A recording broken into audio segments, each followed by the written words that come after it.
জান্নাত এখন নিশ্চিত, কারণ আমার এখন 4টি বউ। ভাইরা, মনে রাখবেন জাতরাই 4টি বিয়ে করা সুন্নাহ।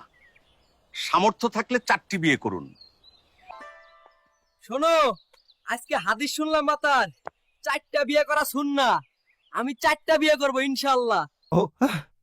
তুমি 4টা বিয়ে করো, কোনো সমস্যা নেই, কিন্তু আগে আমার দেনমোহর পরিশোধ করো। আমাকে আরো 3টি বিয়ে করে দাও, না হলে আমি ভাত খাবো না। ঠিক আছে, ঠিক আছে, আগামী কালই তোমার 4টি বিবাহের ব্যবস্থা করে দিচ্ছি।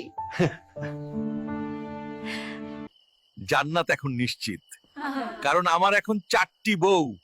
আমরা এখন নয়ন ভাইয়ের বাড়িতে দাওয়াত খেতে যাব। নয়ন ভাই, আপনার বন্ধু শামীম ভাই সেও 4টি বিয়ে করতে চায়। তার জন্য মেয়ে দেখা শুরু করুন। আমরা সকলেই মিলে গিয়ে তার বিয়ে খাবো। আমরা দুজনে 4টি করে বিয়ে করেছি। আমরা সকলেই মিলেমিশে একসাথে থাকি। 4টি বিয়ে করুন, সংসার সুখের গড়ে তুলুন। আসসালামু আলাইকুম। ইসলামে 4টি বিয়ের সুযোগ রাখা হয়েছে, তবে এটি সামর্থ্য আর নিয়তের উপর নির্ভর করে। বিয়ে সম্পর্কটা কেবল সংখ্যা নয়, এটি ভালোবাসা, ন্যায় বিচার আর সম্মানের বন্ধন। যদি ন্যায্যতা আর ভালোবাসা বজায় থাকে, তাহলে 4 স্ত্রী নিয়েও সংসার শান্তিপূর্ণ আর সুখী হতে পারে।